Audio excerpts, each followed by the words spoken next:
From blackouts to snowball fights, there have been many crazy moments in the NFL. Let's take a look at some of the most insane ones, starting with the double doink.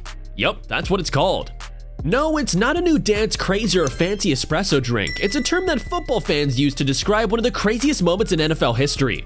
Some of you might remember the infamous double doink that happened during a 2019 playoff game between the Chicago Bears and the Philadelphia Eagles. The Bears had a chance to win the game with a last-second field goal attempt, and kicker Cody Parkey lined up for the 43-yard kick, and their fans in shock.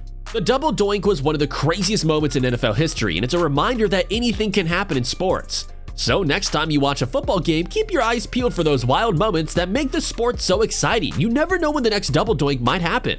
And if you thought that was crazy, this next one's gonna blow your mind. It's the time Antonio Brown went all Karate Kid on the field. Alright, buckle up because I'm about to tell you about the time Antonio Brown went all Karate Kid on the punter Spencer Lanning. It was a 2014 game between the Pittsburgh Steelers and the Cleveland Browns, and Brown was returning to punt when he leapt into the air and kicked Lanning right in the face mask. It was a move straight out of a martial arts movie and left anyone watching in disbelief. Brown was penalized for the move, but he didn't seem too bothered by it. In fact, later, fans joked about the incident on social media a lot. While it was certainly a crazy moment, it's not something that we condone in the sport of football, but hey, at least it gave us something to talk about for a while. And this next one was downright hilarious. It's the Randy Moss mooning episode. But it was also pretty hilarious. In fact, after the game, Moss said that he was just having some fun and didn't mean to offend anyone. He even apologized to his teammates and coach for the incident. The man even got a $10,000 fine. Then this one time, the players had an unexpected guest on the field. It was a black cat. Maybe that cat was just trying to give the Giants a little bit of good luck. But animals aren't the only one causing chaos. Sometimes the security guards are also caught in crazy moments. Whoa, hold on tight to your seats for this one. So this one time a security guard got caught masturbating during an NFL game. Yes, you heard that correctly.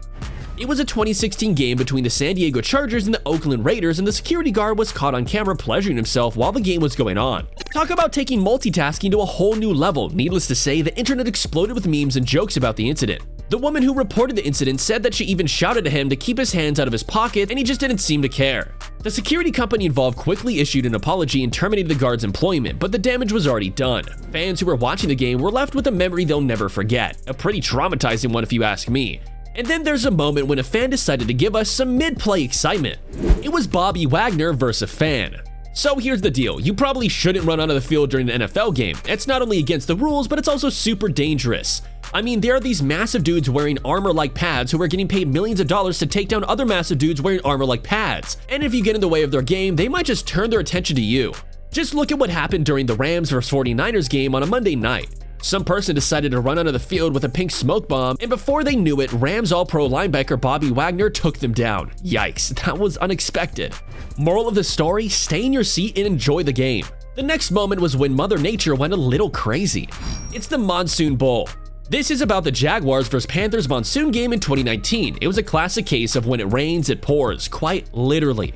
The game was played in Jacksonville, Florida, and it was a total downpour from start to finish. Players were slipping and sliding all over the place, and it made for some hilarious moments. But despite the weather, both teams battled it out, and it was actually a pretty close game. In the end, the Panthers came out on top, but it was the rain that stole the show. The pictures and videos from this game were absolutely epic. It literally looked like they were playing in huge puddles. You could barely even see the players through the rain and mud, but hey, that's football for you. Rain or shine, the game must go on. And then there was the time that the game just couldn't go on. Yes, I'm talking about the blackout. That was a real doozy. It happened back in 2013 during the Super Bowl 47 in New Orleans. The game was going great, everyone was munching on some chips and guac, and then bam, the power just went out.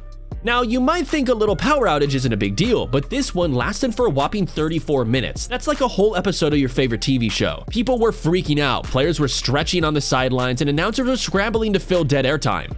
Some say the cause of the blackout was a faulty relay device, but I like to imagine that Beyonce's halftime performance was just too electrifying and blew out the whole system. Eventually, the lights came back on and the game continued, but not without a whole lot of confusion and memes. Now for this next one, let's take a trip down memory lane. The Giants vs Chargers snowball fight was crazy. The snowball showdown that went down during the Giants vs Chargers game was literally insane. It was a chilly day back in 1995 in the Giants Stadium, and you know what that means, snowball fight time. But this wasn't just any snowball fight, oh no. Some fans decided to take it to the next level and start launching snowballs at the Chargers players on the field. Can you imagine? Here, they were just trying to play a game, and they're getting pelted with snowballs like they're just walking through a blizzard. Apparently, things got a little out of hand, and one of the ice balls actually hit the Chargers equipment manager, a 60-year-old guy named Sid Brooks, near his eye. He ended up getting knocked out and had to regain consciousness in the locker room. Talk about a rough day at work. After all the chaos settled down, the Giants actually